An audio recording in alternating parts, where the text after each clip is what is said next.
नमस्कार दोस्तों, मैं अजय कुमार युग इंस्टीट्यूट में आप सभी का स्वागत करता हूं। और आज हम पढ़ेंगे कैलेंडर का ही अगला भाग, जिसमें हम देखेंगे कि इसमें कितने प्रकार के सवाल आ सकते हैं और उन्हें हम किस टाइप से सॉल्व कर सकते हैं। लेकिन हमने जो कल पढ़ा था उसके बारे में थोड़ा सा जानेंगे और उसी कड़ी को आगे बढ़ाते हुए हम सवालों पे आ जाएंगे। तो चलिए देखते हैं कि हम कल क्या क्या पढ़े थे, उसका हम पहले एनालिसिस करेंगे या उसको रिवीजन करेंगे और उसी से हम फिर आगे बढ़ जाएंगे।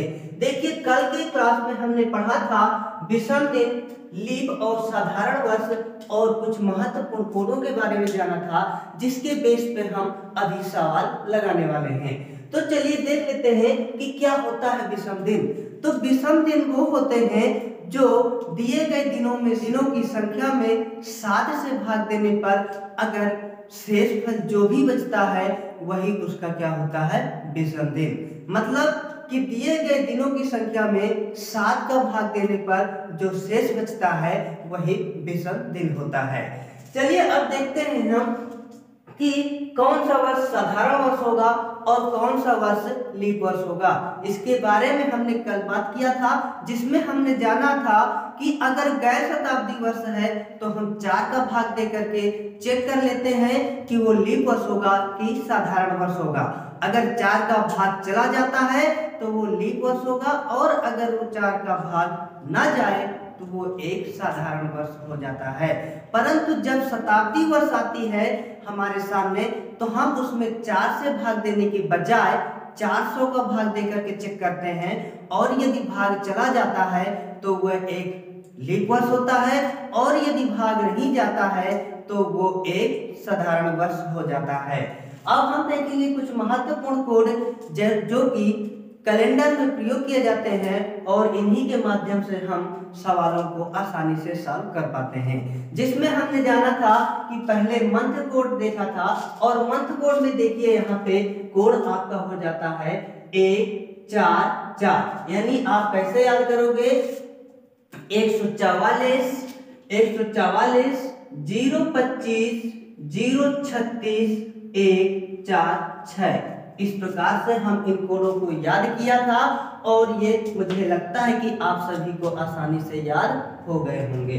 अगर वहीं पे लीप वर्ष आ जाता है तो जनवरी के लिए कोड 0 हो जाता है और फरवरी के लिए कोड 3 हो जाता है।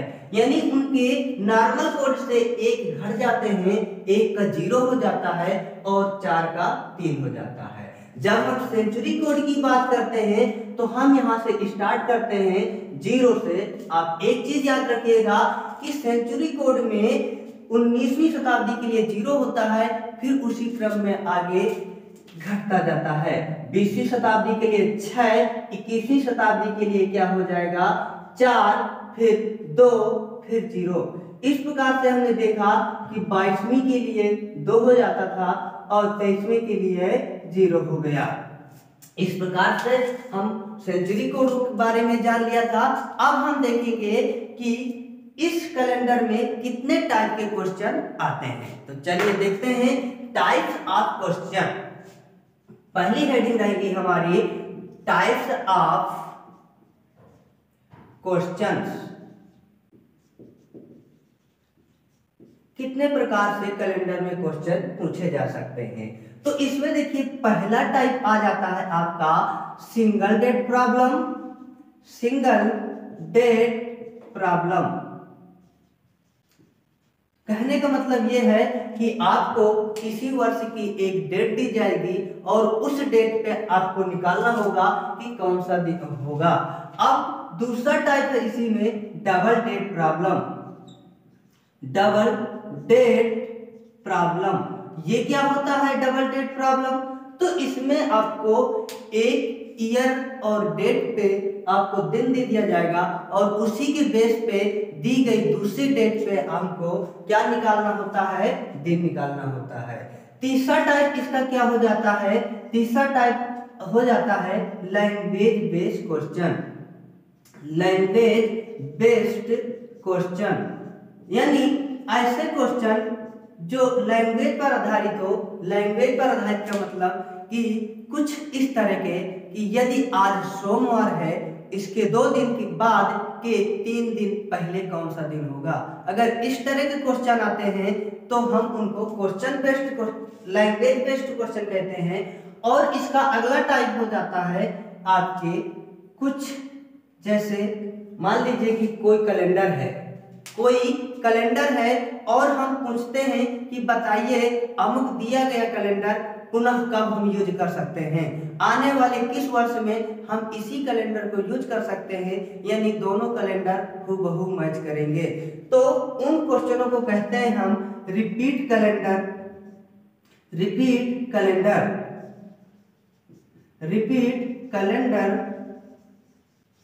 और इस प्रकार से हमने देखा कुछ 4 प्रकार से सवाल बन सकते हैं। और जब हम आखिरी में पढ़ेंगे तो कैलेंडर की कुछ प्रॉपर्टीज पढ़ेंगे और कुछ जो सवाल रह जाते हैं इंपॉर्टेंट या अलग टाइप से क्वेश्चन आएंगे, हम उन पर आधारित चर्चा करेंगे।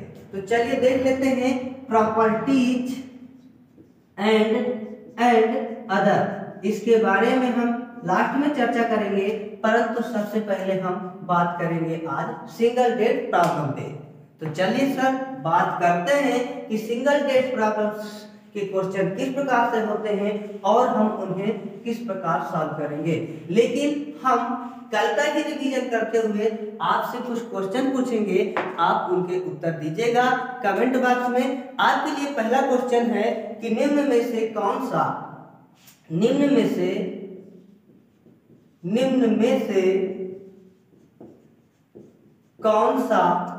वर्ष नहीं है।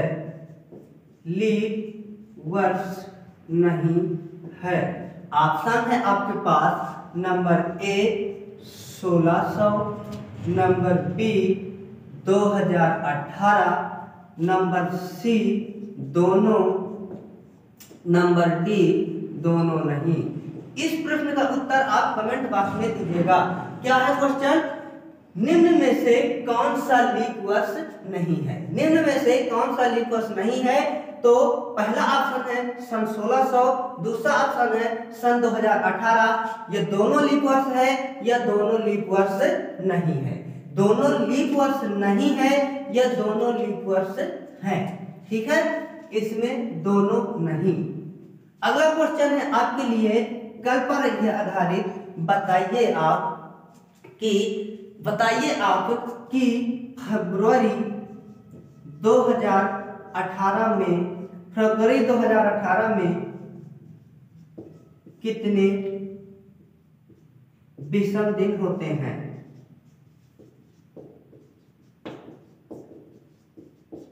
फरवरी 2018 में कितने विषम दिन होते हैं? आप इन दोनों प्रश्नों का उत्तर कमेंट बॉक्स में दीजिएगा। और आज चलते हैं, देखिए पहला टाइप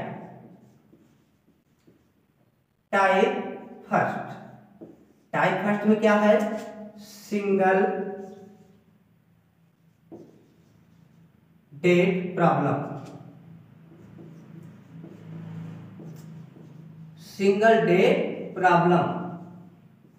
अब ये किस तरह के सवाल होते हैं? ठीक है, तो चलिए कुछ बात करते हैं हम कि अगर दे दिया जाए, हम कल ही का क्वेश्चन ले लेते हैं 15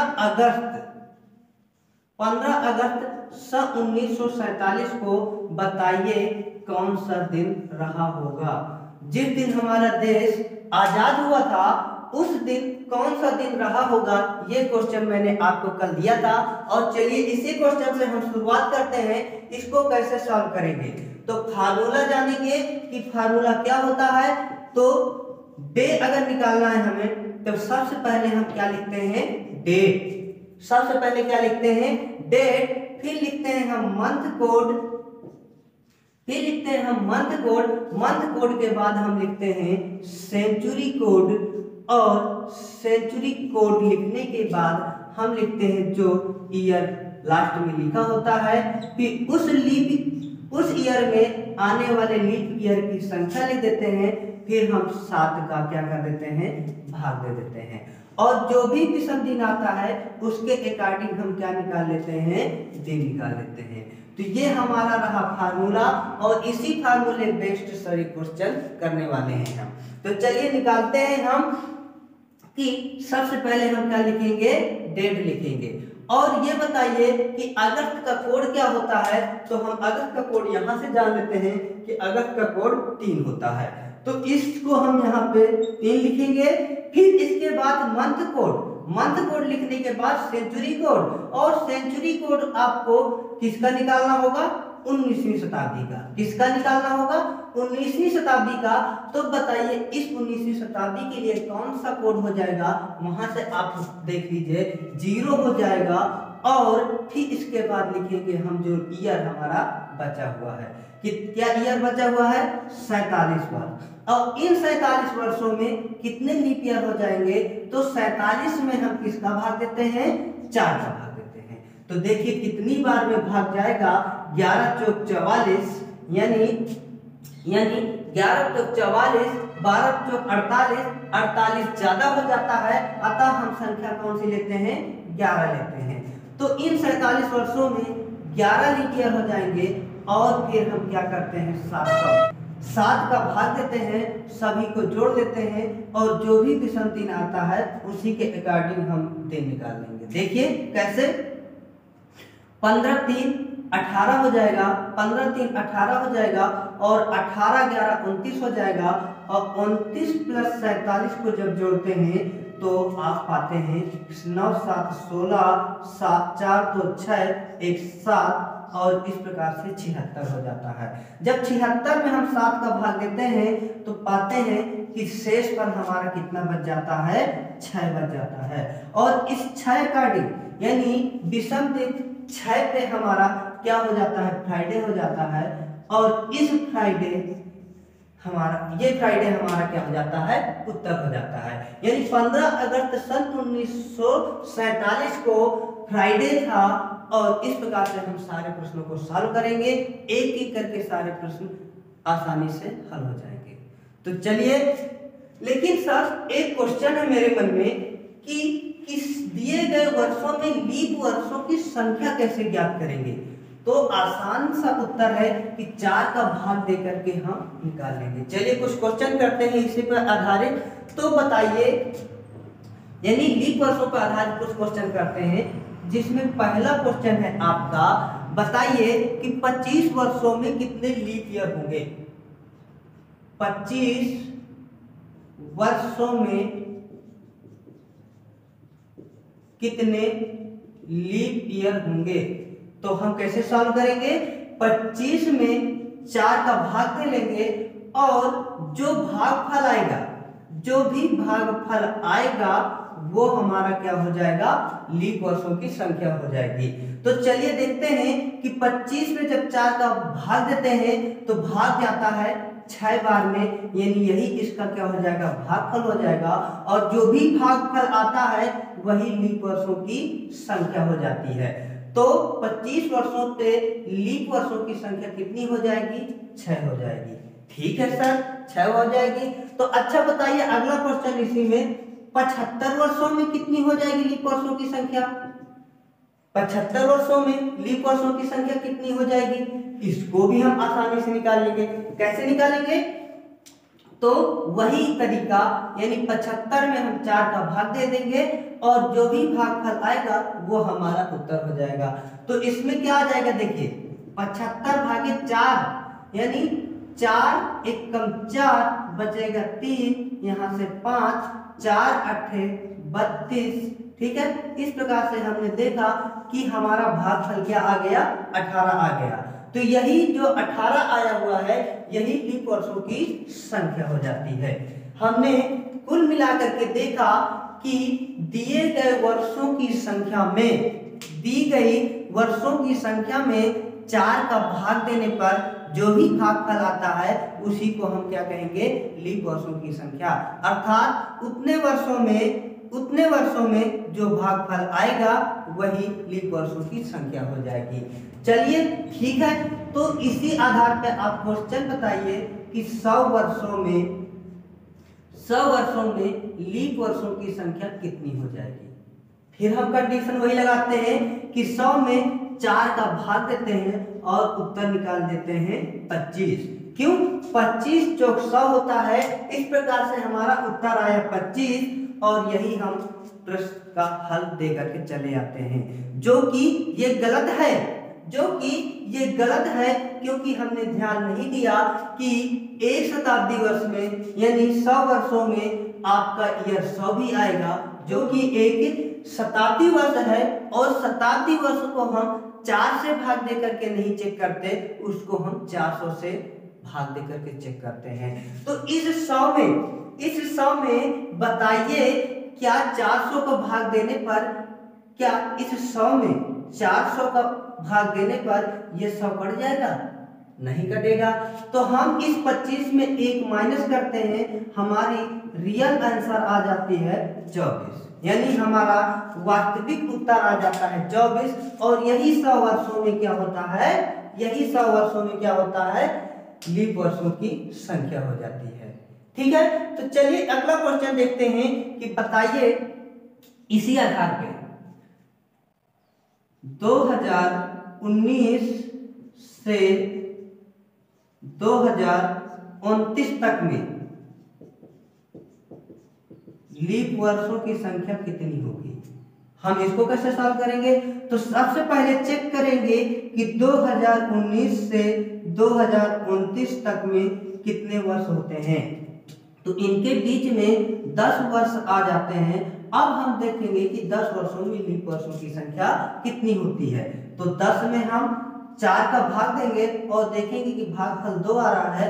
तो इन 2019 से लेकर के 2029 के बीच में 2 लीप वर्ष आएंगे, और वो लीप वर्ष कौन कौन से हैं, तो आपका उत्तर आ जाता है 2024 और 2028। क्यों? क्योंकि ये गैर शताब्दी वर्ष होते हैं, और 4 का भाग देकर के देखेंगे तो 4 का भाग देकर के 2024 को भी विभाजित कर सकते हैं और 2028 को भी विभाजित कर देते हैं। इस प्रकार से 2024 और 2028, 2019, 2029 के मध्य की लीप वर्ष है, और इनकी संख्या कितनी है, 2। तो दोस्तों इसी कड़ी में एक अगला सवाल है कि बताइए एक शताब्दी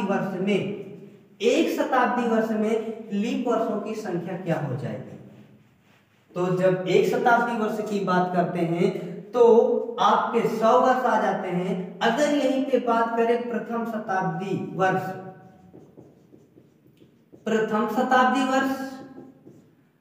शताब्दी वर्ष में लीप ईयर की संख्या बताइए। तो यहाँ पे प्रथम शताब्दी वर्ष में आपका आ जाता है 1 से लेकर के 100 वर्ष। क्या जाता है, 1 से लेकर के 100 वर्ष, और 1 से लेकर के 100 वर्षों में हमने अभी निकाला कि कितने लीप ईयर होते हैं, 24 लीप ईयर होते हैं। वहीं पे अगर बात आती है कि द्वितीय शताब्दी वर्ष में लीप वर्षों की संख्या कितनी हो जाएगी, तो यहाँ पे मानेंगे हम 101 से लेकर के 200 तक, और देखेंगे कि इस अंतराल में कितने लीप ईयर आएंगे, तो आंसर हो जाता है 24। इसी कड़ी को हम आगे बढ़ाएंगे।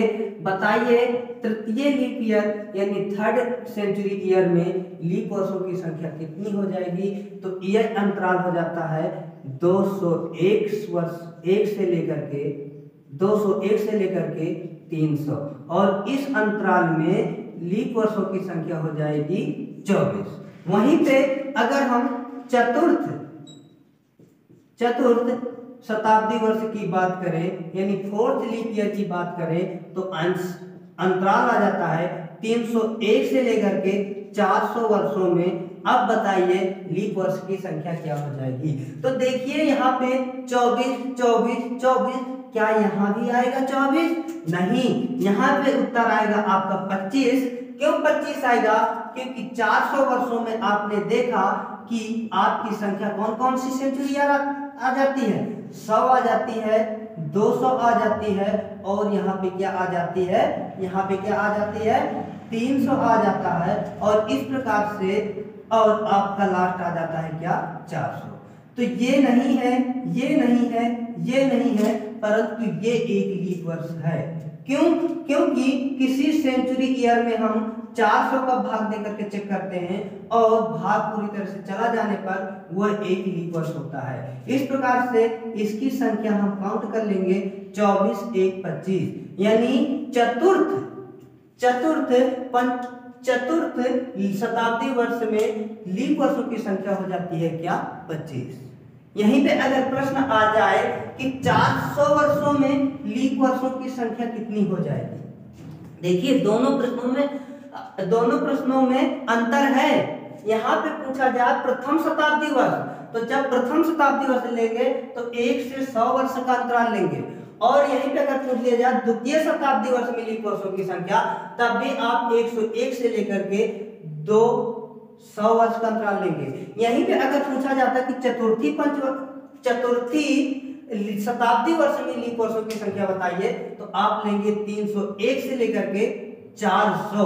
अब इस अंतराल में कितने वर्ष होंगे? इस अंतराल में 2 होंगे, कुल टोटल 100 वर्ष, और 100 वर्षों में हम 4 का भाग दे देते हैं तो आंसर आ जाता है 25। अब ये हम 25 इसलिए लिख लेंगे क्योंकि ये लीप ईयर्स की श्रेणी में आता है, परंतु यहाँ भी तो है। अगर पूछोगे कि यहाँ भी तो है सर अंतराल 100 वर्ष का, पर यहाँ पे क्यों नहीं 25 आया? तो यहाँ पे 25 बेटा इसलिए नहीं आया क्योंकि ये 300, 200, 100 ये एक गैर शताब्दी वर्ष है, परंतु लीप वर्ष नहीं है। ठीक है, इसी कड़ी में अगला सवाल है आप लोगों के लिए, बताइए 400 वर्षों में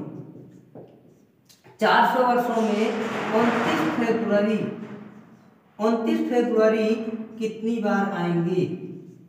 कितनी बार आएंगी बताइए। जब इस प्रकार का सवाल आ जाता है कि 400 वर्षों में 29 फरवरी कितनी बार आएगी, 29 फरवरी कितनी बार आएगी, तब भी हमारा अर्थ वही निकलता है कि जो भी प्रश्न पूछा जा रहा है उसमें हम क्या निकालने वाले हैं? लीप वर्ष। क्यों? क्योंकि जिस वर्ष में फरवरी 29 दिन की होगी, यानी कहने का मतलब है कि हम लीप वर्षों की संख्या निकालने वाले हैं। तो कैसे निकालेंगे?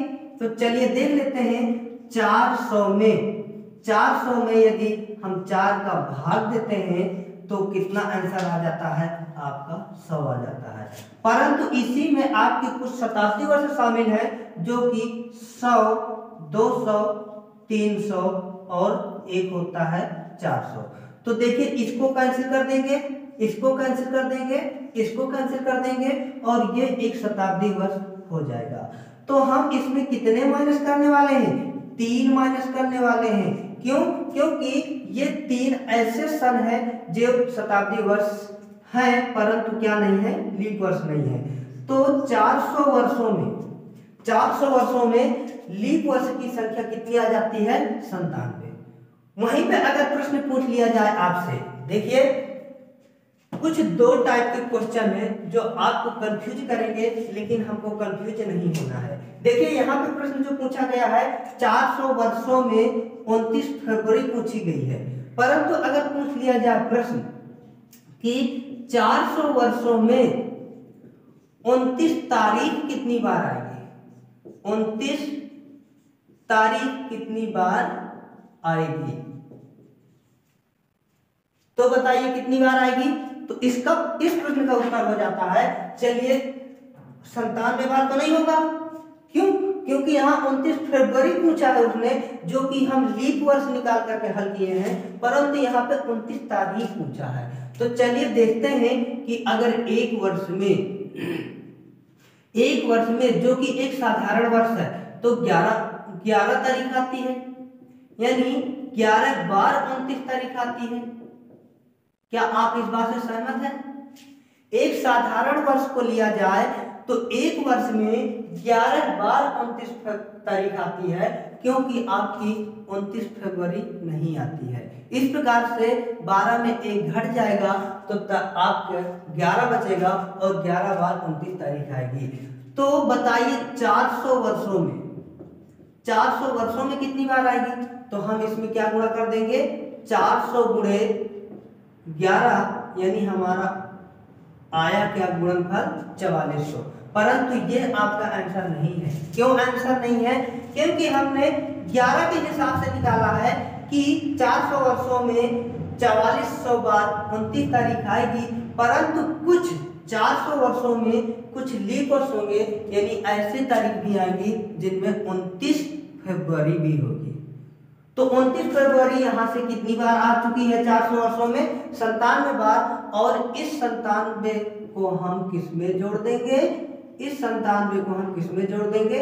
4400 में। तो आंसर आपका हो जाएगा क्या? इस 400 वर्षों में 29 तारीख 4497 बार आएगी, जिसका उत्तर हम इस प्रकार से निकाल चुके हैं। तो चलिए ये रही कुछ लीप वर्ष से संबंधित क्वेश्चन। अब हम आएंगे अपने मुद्दे पर, जो कि हम किस पे बात करने वाले हैं? सिंगल डेट प्रॉब्लम पे। ये चीज निकालनी जरूरी थी, क्योंकि हमें मालूम होने चाहिए कि दिए गए अमुक वर्ष में कितने लीप वर्ष आएंगे।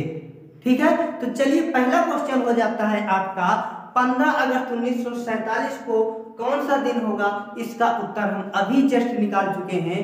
अब हम निकालेंगे अगला क्वेश्चन है आप लोगों के लिए, जिसको हम सॉल्व करने वाले हैं। तो अगला क्वेश्चन बनता है, एक राम नाम का व्यक्ति है और उसका जन्म 24 जनवरी सन 2004 को होता है।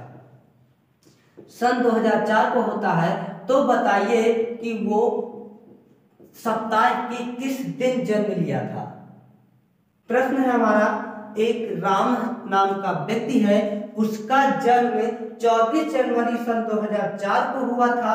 तो बताइए कि उस व्यक्ति का जन्म सप्ताह के किस दिन को हुआ? हम निकाल लेंगे, जैसा कि हमारा फार्मूला था। क्या फार्मूला था?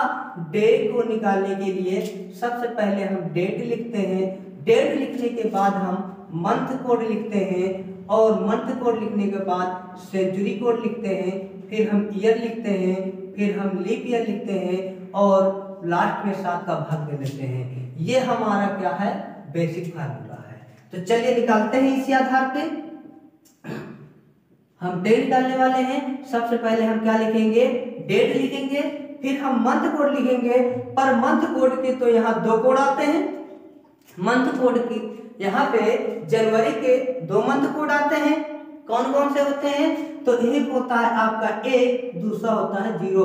हमारा कंफ्यूजन ये है कि हम 1 रखें कि 0 रखें। तो इसको निर्धारित करने के लिए, इसका निर्धारण करने के लिए कि 0 रखेंगे कि 1 रखेंगे, इसको चेक करने के लिए हम पहले देखते हैं कि दिया गया साल कैसा है। क्या वो लीप ईयर है या साधारण वर्ष है? अगर ये लीप ईयर होता तो हम 0 रखते, और ये साधारण वर्ष होता तो हम 1 रखते। तो जब हमने देखा कि 2004 एक लीप वर्ष है, अतः हम यहाँ पे क्या रखेंगे? 0 रखेंगे। तो 0 रख लिया हमने। अब देखेंगे कि 20वीं सेंचुरी, सेंचुरी कोड 20वीं सेंचुरी, और 20वीं सेंचुरी के लिए कोड होता है 6। अब देखेंगे 4 वर्ष बचते हैं, और इन 4 वर्षों में एक लीप वर्ष आता है, और हम 7 का भाग दे देते हैं। इन सभी को क्या करते हैं? हम जोड़ देते हैं। जोड़ते हैं, चलिए देखते हैं क्या आता है। तो 6 4 10 10 11 और 11 24 कितने होते हैं? 35 होते हैं, और 7 का भाग लेते हैं। देखिए, अगर यहाँ पे बहुत बड़ी बड़ी संख्या दे दी जाए ना, तो आप डायरेक्ट भी सॉल्व कर सकते हैं। कैसे? यहाँ से देखिए 7 त्रिका 21, कितना शेष बचा? 3 बचा। यहाँ से देखिए 6 और 1 7, इसको आप डायरेक्ट कैंसिल कर सकते हैं। कैसे? 6 1 7, और 7 में 7 का भाग देंगे तो 0 आ जाएगा। इसका मतलब कि इन दोनों को जोड़ने के बाद हमने क्या पाया कि 0 आया। अब कितना आ गया? 4 3 7, 4 3 7, यानी ये भी कैंसिल। हर जगह से हमें 0 प्राप्त हुआ, अतः विषम दिन कितने हो जाते हैं? 0 हो जाते हैं। यहाँ से भी देख सकते हैं आप, 7 × 35, यानी विषम दिन कितने आ जाएंगे? 0 आ जाएंगे। और इस विषम दिन पे कौन सा दिन होता है, ये आप लोग बताइए। तो उत्तर आ जाता है क्या हमारा? उत्तर हमारा क्या आ जाता है? शनिवार। शनिवार। क्यों? क्योंकि 1 पे आपका रविवार, 2 पे आपका सोमवार, 3 पे आपका मंगलवार, 4 पे आपका बुधवार, 5 पे 5वें विषम दिन पे आपका आ जाता है गुरुवार, और 6 पे आ जाता है आपका शुक्रवार, और 0 पे आ जाएगा क्या? शनिवार। इस प्रकार से हमने देखा कि अमुक व्यक्ति जो राम था, उसका जन्म सप्ताह के शनिवार को हुआ रहा होगा। चलिए इसी कड़ी में अगला क्वेश्चन है। अगला क्वेश्चन है क्वेश्चन नंबर तीसरा, क्वेश्चन नंबर तीसरा क्या है कि 2 फरवरी सन 1600 को कौन सा दिन होगा? 2 फरवरी सन 1600 को बताइए कौन सा दिन पड़ेगा। कैसे सॉल्व करेंगे? सबसे पहले हम वही तरीका, वही फार्मूला, डेट लिखेंगे, डेट के बाद हम फरवरी लिखेंगे, फिर वही कहानी आ गई, यानी कोड कितने हो जाते हैं? 4 होगा या 3 होगा। हम किसको प्रयोग करेंगे? तो सबसे पहले चेक करेंगे कि 1600 कैसा वर्ष है। तो 1600 एक शताब्दी वर्ष है और शताब्दी वर्ष में हम 400 का भाग देकर के चेक करते हैं। जब भाग पूरी तरह से चला जाता है इसका मतलब ये शताब्दी वर्ष है, और शताब्दी वर्ष है भाग पूरी तरह से चला जाता है अर्थात ये एक लीप वर्ष है, और लीप वर्ष के लिए हम क्या यूज करेंगे? 3 यूज करने वाले हैं। ठीक है, 4 यूज नहीं करेंगे, क्या यूज करेंगे? 3 यूज करेंगे। और फिर अब देखेंगे हमारा सेंचुरी कोड, और इस सेंचुरी कोड को हम कैसे निकालेंगे कि 1600 का क्या है। तो आपको याद होगा कि 19वीं के लिए क्या हो जाता है? 0, पर हम ऊपर जाना है, यानी 19वीं, 18वीं, 17वीं, 16वीं। जब ऊपर जाएंगे तो ये बढ़ते हुए क्रम में आगे बढ़ेगा। कैसे? 0, 2, 4, 6। अगर हम यही नीचे आना होता तो कैसे घटते? 6, 4, 2, 0, 6, 4, 2, 0। ऊपर जा रहे हैं 0, 2, 4, 6, तो 16वीं शताब्दी का आ जाता है 6। यहां से हम 6 लिख लेंगे। और इस 6 वर्षों, अब देखिए आगे तो कोई वर्ष दिया नहीं है एक्स्ट्रा, तो क्या आ जाएंगे? 0, 0, 0, 0 और बटे में क्या कर देंगे? 7 कर देंगे। चलिए हल करते हैं। 3, 2, 5, अब 5, 6 कितने हो जाते हैं? 11 हो जाते हैं। 11 में 7 का भाग देंगे और कितना मिलेगा हमको? 7, 1 कम 7, यानी 4 विषम दिन हो जाते हैं। और इस 4 विषम दिन के आधार पर हमारा उत्तर क्या हो जाएगा? बुधवार। हमारा उत्तर क्या हो जाएगा? बुधवार। ठीक है, अब चलिए इसी के बाद अगला क्वेश्चन। अगला क्वेश्चन है आपका कि बताइए 7 फरवरी 2002, 7 फरवरी 2022 को कौन सा दिन पड़ेगा? कौन सा दिन पड़ेगा? चलिए सॉल्व कर लेते हैं। यानी हम क्या निकालने वाले हैं? डे निकालने वाले हैं। तो 7 अब फरवरी में, यानी फरवरी का कोड वही कंफ्यूजन कि 4 होगा कि 3 होगा। तो सबसे पहले देखेंगे 2022 कैसा वर्ष है। 2022 एक साधारण वर्ष है और साधारण वर्ष के लिए कोड क्या हो जाएगा? 4 हो जाएगा। फिर हम देखेंगे सेंचुरी कोड, सेंचुरी कोड इसका क्या हो जाएगा? 6 हो जाएगा। फिर देखेंगे कितने वर्ष बचे, तो 22 वर्ष बचे। और इस 22 वर्षों में लीप वर्षों की संख्या कितनी हो जाती है? 4 पंचे 20 और बटे क्या करेंगे हम? 7 करेंगे। ठीक है, तो चलिए हम यहीं से सॉल्व कर लेते हैं इसको। 7 से 7 कैंसिल। अब क्या? ये 22 को जब कैंसिल करोगे तो 22, 7 का 21 और क्या शेषफल बचेगा हमारे पास? 1 बचेगा। तो 6, 4, 10, 10 से 11 और 11, 5 कितने हो जाते हैं? 11, 5 हो जाते हैं 16, और 16 में 7 का भाग देंगे, देखेंगे कि कितना विषम दिन आता है। तो 7, 7 दूनी 14, 15, 16, 2, यानी 7 दूनी 14, 15, 16, 2 विषम दिन आते हैं। और 2 विषम दिन पे हमारा उत्तर हो जाता है क्या? सोमवार। सोमवार क्या? 7 फरवरी सन 2022 को सोमवार ही आएगा। यानी आज कौन सी डेट है? आज कौन सी डेट है? आज 7 फरवरी ही है और सन कौन सा है? 2022 है। और इसको हमने जब सॉल्व किया तो उत्तर आया हमारा सोमवार। क्या आप सहमत हैं कि इस फॉर्मूले के माध्यम से हम सभी प्रकार के उत्तर आसानी से कर सकते हैं? ठीक है, तो चलिए दोस्तों इसी के बाद हम अंतिम क्वेश्चन लेते हैं इस पर आधारित, सिंगल डेट प्रॉब्लम पर आधारित। और वो प्रश्न है कि बताइए 5 दिसंबर 2014 5 दिसंबर 2014 को कौन सा दिन होगा? कौन सा दिन होगा? इस प्रश्न का उत्तर आप कमेंट बॉक्स में दीजिएगा और बताइएगा कि आपको ये सेशन कैसा लगा। अगर आपको अच्छा लगा हो तो प्लीज वीडियो को लाइक करिएगा और मिलते हैं हम आपसे अगली कक्षा में। तब तक के लिए हम आपसे विदा लेंगे। आप हंसते रहिए, मुस्कुराते रहिए और बने रहिए युग इंस्टीट्यूट के साथ। थैंक यू, धन्यवाद, जय हिंद, जय भारत।